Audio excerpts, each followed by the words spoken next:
ketika saturasinya mulai menurun itu bisa terjadi gagal nafas yang banyak orang mungkin akhirnya meninggal.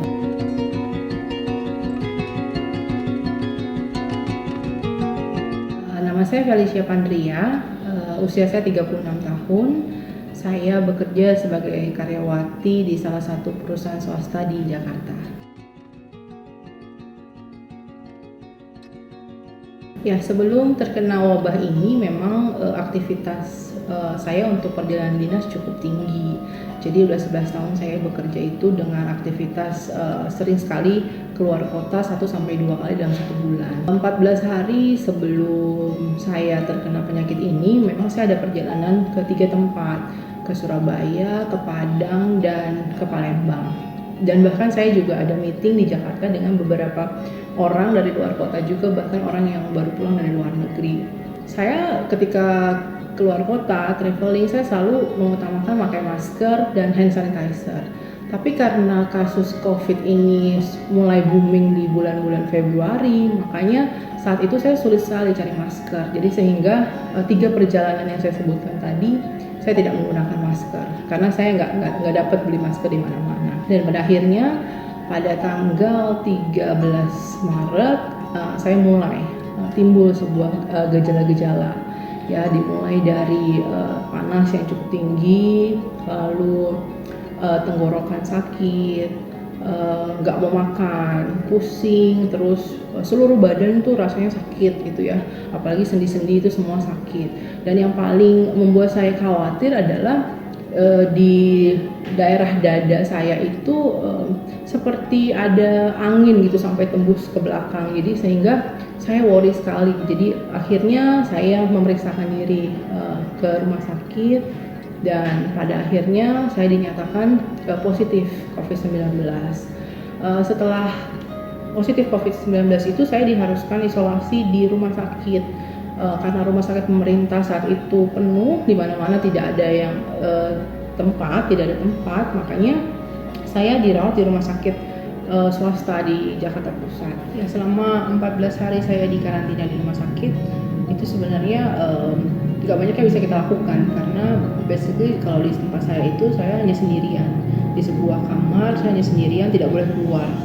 Jadi saya di situ hanya menunggu kunjungan dari orang-orang gitu. Jadi dari dokter 1 hari 1 kali, lalu suster yang datang setiap 3 jam sekali untuk periksa tensi, lalu periksa suhu dan saturasi. Dan karena yang penting adalah untuk penderita COVID itu diperiksa saturasinya, karena ketika saturasinya mulai menurun itu bisa terjadi gagal nafas yang banyak orang mungkin akhirnya meninggal. Jadi itu yang penting, dan mereka melakukan itu setiap 3 jam sekali. Mereka kunjungi saya juga, akhirnya dikunjungi oleh petugas yang bawa makanan dan petugas kebersihan. Jadi basically kita di sana dituntut untuk istirahat yang sangat-sangat cukup gitu, sehingga untuk memulihkan tubuh kita juga cepat untuk pemulihannya. Ketakutan yang sangat besar yang saya alami adalah, tentu saja setiap orang pasti takutnya ketika mengalami COVID-19 adalah kematian, karena selama 14 hari di rumah sakit itu banyak tetangga-tetangga saya juga yang tidak selamat ya,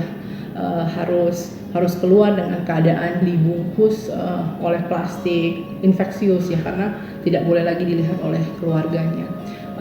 Tapi saya bersyukur karena saya bisa melalui itu semua, dan ketika itu saya tanyakan kepada dokter bagaimana kondisi saya, lalu dokter katakan bahwa masa kritis itu adalah di hari ke-8 sampai hari ke-13. Kalau kita sudah bisa melewati hari ke-8 sampai hari ke-13 dan kasus ini ibu sudah melewati, berarti bisa dikatakan aman gitu. Jadi memang perlu sekali untuk diwaspadai di hari-hari masa kritis tersebut. Ada pengalaman saya yang cukup menarik ya buat saya, adalah ketika mengambil darah di ruang isolasi. Seminggu sekali saya pasti diambil darah gitu untuk dicek bagaimana kondisi saya, seperti apa gitu ya. Dan ketika itu perawat menggunakan APD lengkap, pakai masker, pakai kacamata ya. Jadi ketika mau tusuk saya ambil darah, mesti 2-3 kali tusuk gitu. Kebetulan juga vena saya kecil, jadi cukup sulit untuk ambil darah. Tetapi saya berusaha untuk tidak mengeluh karena saya tahu pengorbanan mereka untuk mengambil darah saya juga lebih besar. Makanya itu saya mengapresiasi untuk para petugas medis, para dokter dan perawat yang berperang melawan COVID-19 ini. Jadi ada satu kali saya diambil darah, saya selalu berdoa gitu. Saya sebut nama Tuhan saya dalam nama Yesus gitu ya. Dan ketika itu satu kali diambil darah, satu kali dapat. Lalu perawatnya dengan sukacita dia bilang gini, doa ibu dijawab Tuhan gitu. Karena jujur saya nggak lihat apa-apa bu, ini benar-benar penglihatan saya nggak bisa lihat apa-apa. Nah itu pengalaman menarik buat saya di tempat isolasi. Setelah sakit ini saya dinyatakan negatif dari COVID-19 yaitu di tanggal 9 April dan 22 April. Jadi sudah 2 kali dan saya sudah dinyatakan sembuh. Saya menjalani isolasi 14 hari di rumah sakit dan 14 hari di rumah isolasi mandiri sampai saya dinyatakan negatif. Setelah itu benar-benar corona ini merubah hidup saya, merubah cara pikir saya bahwa menjaga kebersihan itu penting, menjaga kesehatan itu penting.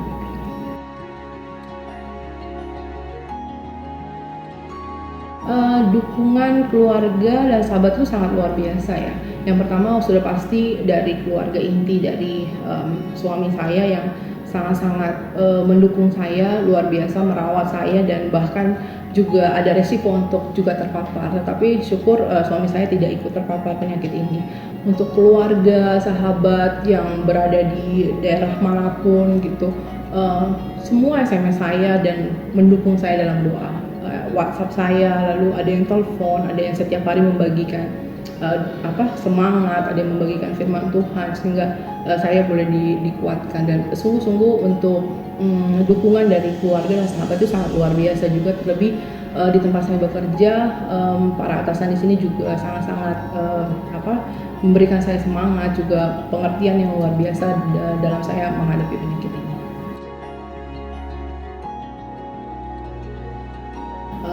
Untuk sahabat Rodia, saya menyarankan untuk tetap mengikuti himbauan pemerintah untuk tetap berada di rumah ketika masa pandemi ini.